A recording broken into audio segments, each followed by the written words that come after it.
வணக்கம். சிறுதானியங்களில் ஒன்றான குதிரைவாலி அரிசியை வச்சு இப்போ குதிரைவாலி பொங்கல் செய்ய போகிறேன்.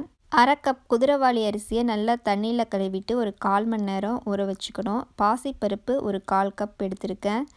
தண்ணியில் ஒரு 15 நிமிஷம் ஊறின உடனே வடித்து எடுத்து வச்சுருக்கேன் அரிசியை. ஒரு கடாயில் நல்லா பாசிப்பருப்பை ஒரு 2 நிமிஷம் வறுத்து தனியாக எடுத்து வச்சு அதுக்கு பின்னாடி பாசிப்பருப்பை கழுவிக்கணும் தண்ணியில். இப்போ ஒரு ப்ரெஷர் குக்கர் வச்சுருக்கேன். சூடான உடனே அதில் 3 கப் தண்ணி சேர்த்துக்கிறேன். அரிசியும் பருப்பும் சேர்த்து மொத்தம் 3/4 கப் ஆகுது. 3 மடங்கு தண்ணி சேர்த்துக்கணும். பொங்கலுங்கிறதுனால ஒரு 1/4 கப் தண்ணி நான் எக்ஸ்ட்ரா சேர்த்துருக்கேன். இப்போ கொஞ்சோண்டு ஒரு இஞ்சி துண்டை நல்லா தட்டி சேர்த்துருக்கேன். 1 டேபிள் ஸ்பூன் அளவு நெய் சேர்த்துக்கோங்க. முதல்ல பாசிப்பருப்பை சேர்த்து நல்லா கலந்து விட்டுக்கோங்க. அடுத்து குதிரைவாலி அரிசியை சேர்த்துடுறேன். குதிரைவாலி அரிசியை 20 நிமிஷம் ஊற வச்சு எடுத்திருக்கேன். தண்ணியை வடித்து அதை கொண்டு இப்போ சேர்த்துடுறேன். சேர்த்து கலந்து விட்டு இப்போ 1/2 டீஸ்பூன் அளவுக்கு உப்பு சேர்த்து நல்லா கலக்கிக்கணும். இப்போ குக்கர் மூடியை மூடி ஒரு 3 விசில் வர்ற வரைக்கும் வேகட்டும். பொங்கல் ரெடி ஆகிடும். 3 விசில் வந்தவுடனே ஸ்டவ் ஆஃப் பண்ணி ப்ரெஷர் இறங்கின உடனே திரும்பி ஓப்பன் பண்ணி பார்க்கலாம்.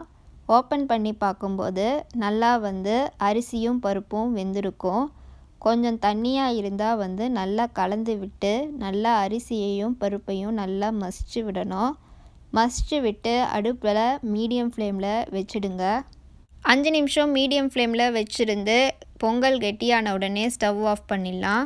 சூடு ஆறின உடனே பொங்கல் கொஞ்சம் கெட்டியாகும். அதனால் ரொம்ப கெட்டிப்படுத்த வேண்டாம். 5 நிமிஷம் வச்சுருந்து ஸ்டவ் ஆஃப் பண்ணிடலாம். இப்போ தாளிக்கிறதுக்கு ஒரு டேபிள் ஸ்பூன் அளவு நெய் ஒரு தாளிப்பு கரண்டியில் சேர்த்துருக்கேன்.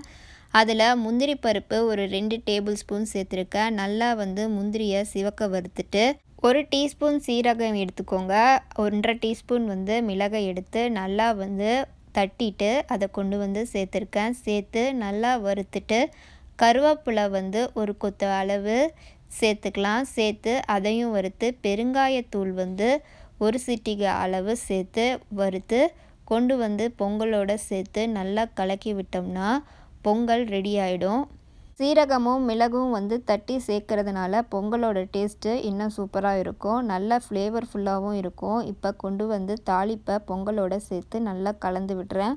ஒரு ஹாட் பாக்ஸ்லேயோ கண்டெய்னர்லேயோ பொங்கலை எடுத்து நாம் வச்சிடலாம். ஒரு 10 நிமிஷம் கழித்து சூடாக சாப்பிட்டா சூப்பராக இருக்கும். குதிரைவாலி அரிசியில் கேலரிஸ் ரொம்ப கம்மி, ஃபைபர் ரொம்ப அதிகம். இது டயபெட்டிக்கும் டயட் கண்ட்ரோலில் இருக்கவங்களுக்கும் குழந்தைங்களுக்கும் ரொம்ப ஏற்ற உணவு. இதை ட்ரை பண்ணி பாருங்கள். இந்த வீடியோ பிடிச்சிருந்ததுன்னா சேனலை சப்ஸ்கிரைப் பண்ணுங்கள். தேங்க்யூ.